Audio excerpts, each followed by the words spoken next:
Hi, it's Lonnie from Crafty Traveler, and I'm in my sewing room today. And I'm going to show you a new pattern from Liz Adams of Scottie Dog Quilts called Starstruck.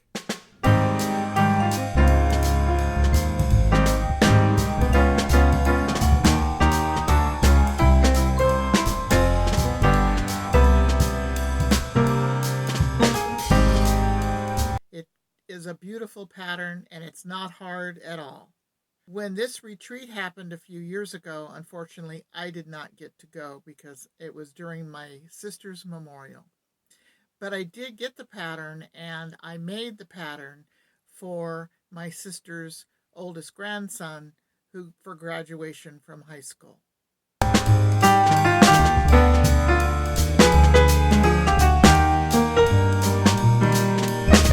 And this will be a drawing. What I'm going to do is 2 videos. One, I will show you how to put together the 3 different blocks that make up this pattern. There's blocks that make up the border and the blocks that make up the chain, and then also the carpenter star blocks, which are basically half square triangles. At the end of the second video, which I will do next week, I will lay out the pattern and sew the top together as I have done in the past. And then that is the video I will draw the name of the winning person to win this pattern. So what you have to do to win the pattern is watch the video and make a comment either in the video comments, something that says the word pattern in it. I like the pattern, I want the pattern, the word pattern, and I will enter your name in the drawing. If you aren't able to put a comment at the bottom of the video, then put it on the Facebook page where you see this. Put a comment on the Facebook page where you see this that has the word pattern in it. And I will put your name in the drawing. When I see your name for the drawing, I will make a comment back that you have been included in the drawing. Okay, so let's start assembling these blocks. This is the first block, and there are 48 of them that you will make up with different colors and the background in the center. I'm going to use a black background with really bright batiks, and batiks are my favorite. So I can't give you the measurements of any of these blocks or strips or squares because that would be part of the copyright from the pattern. You have to wait to win the pattern, or if you want to purchase the pattern, go to scottiedogquilts.com, and I'll list that in the description below. So let's work on this block. The first thing we need to do is cut some strips. So you're cutting strips, 3 strips, and you're going to sew them together. Here I've sewn the strips together so the background is in the center. Now I'm subcutting those strips for the center of the block. Here are the subcuts. Now I am going to cut a couple of strips for the top and the bottom portion of the block. So I will cut the strip and then I will measure it to the other strip and cut that.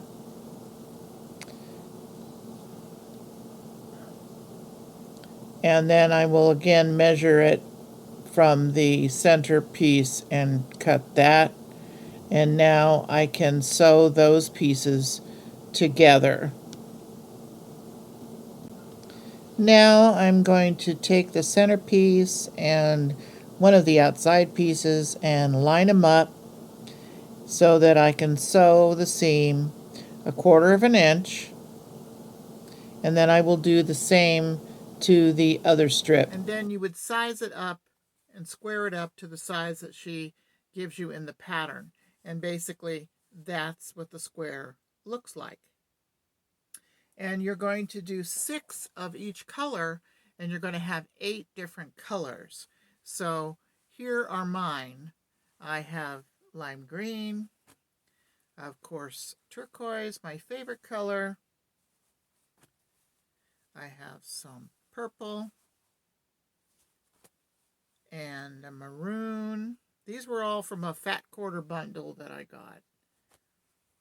And a pretty green and a maroon with a little design in it, and a green with a design in it, and of course the gold. The second block she calls the scrappy block, and these are the blocks that make the rays coming out from the star.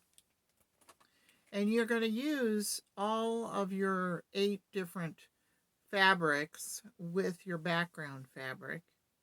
And she has a pretty clever way of putting these together without making just little squares. So I'll show you how to do that. You're going to cut larger pieces and sew on the smaller strips and then cut again. And that's going to give you this top piece and a bottom piece. So you're going to cut this larger strip and 44 inches long with a smaller strip of all your colors, and then you'll cut them again, and that'll give you the top and the bottom piece of this scrappy square. So I'll show you how to do that. So I have now subcut them so they look like this. So the darker or the background larger piece and the smaller piece of the printed fabric. And that will be the top and the bottom of that block.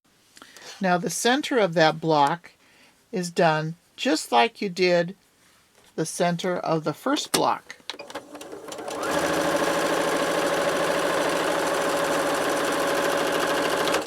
Except this time, the printed pieces or the colorful pieces will be in the center.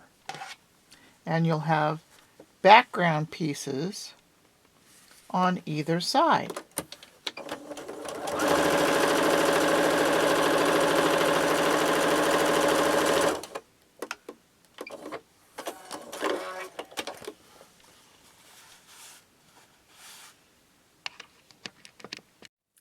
And I recommend when you sew these, because in the pattern she suggests you cut these 44 inches long, that you sew one side one way, and then you flip it over and sew the other side the other way. If you sew them all the same direction, they come out kind of wobbly. So this will help it be straighter. And then you're going to press to the dark, which is to the outside this time. And then you're going to subcut again like you did with the first one. There I've subcut the center piece of the scrappy block. And you're going to make 24 of the scrappy blocks. There might be a couple that look the same, but the idea is to use your pieces to make them all look a little different. Now the next block, which is probably the more important one, there's 3 different variations, which the next blocks are basically half square triangles. And I'm calling the turquoise my main fabric. So you'll have 18 half square triangles of the main fabric and the background. You'll have 10 of the accent fabric, and this raspberry is my accent fabric with the background. And you'll have 10 with the main fabric and the accent fabric half square triangles. Now, if you've never made a half square triangle before, you'll take two squares, and the measurements are in the pattern, and you place them right sides together. Luckily, my black is Kona and it's the same on both sides, and I'm using a batik. Now, because these colors are kind of dark, especially the black, unless you have a white chalk or white pencil, you can draw the diagonal line. But what I've done is I just I folded it in half at a diagonal and pressed, and I did more than finger press, I actually used my iron, a diagonal line. I hope you can see that diagonal line. Okay, and then you're going to place it right sides together on your background, line up your corners and your straight edges, and then what I like to do is place a pin on each side just to hold it, like that. So I've pinned on each side away from the folded line. And now what I'm going to do is I'm going to sew 1/4 inch on either side of that folded line. So I'm going to sew 1/4 inch on either side of that folded line. I know the folded line is probably difficult for you to see on camera, but it is there. And I'm going to turn it around just like that. You can cut your thread if you wish, but I'm just going to turn it around.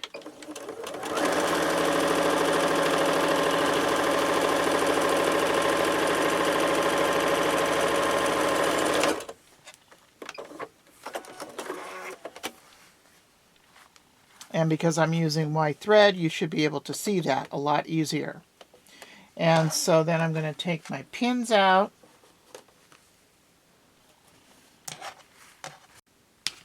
And I'm going to cut right down the center between the 2 stitch marks. Now you can use your rotary cutter, you can use scissors, whatever you want. And then you have 2 half square triangles. And you would press it to the dark. So after you've cut it, you have 2 half square triangles that you would press to the dark. Now these need to be resized to the measurements that's in the pattern. I have a couple of rulers that I like to use to resize them. I'll show you how to do that. These are the 2 rulers that I use for resizing. This one is the Quilt in a Day ruler, and it has inches one direction and 1.5 inches on the other direction. I hope you can see that. The other one that I kind of like is my favorite. It's the trimmer. It's a Carrie Carr New Leaf Perfect Trimmer. And it comes in a set of 2. And one has the 1/2 inch and one has the inch.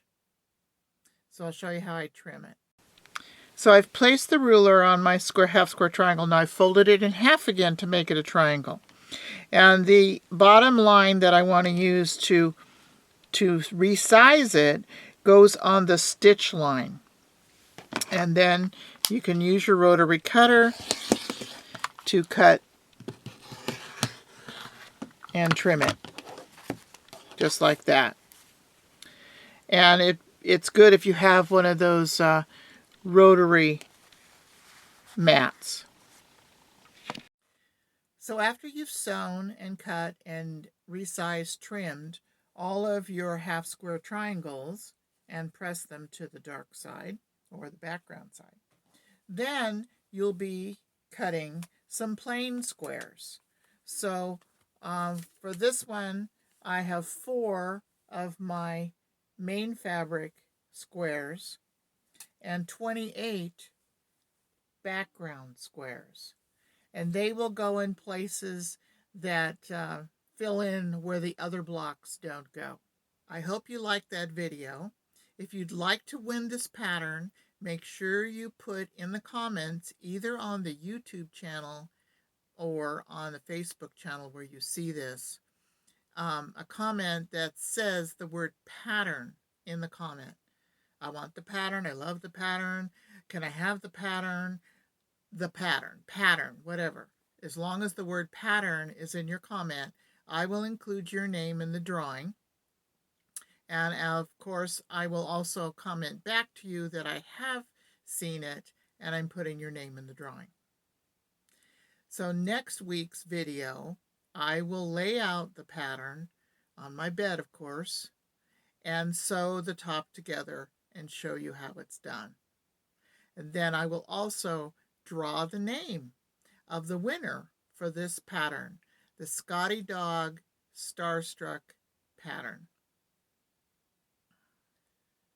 If you like the video, please give me a thumbs up, share, comment, and don't forget to subscribe and click that little bell so that you get notifications of my future videos. Thank you for watching, and stay crafty when making the Scottie Dog Starstruck pattern.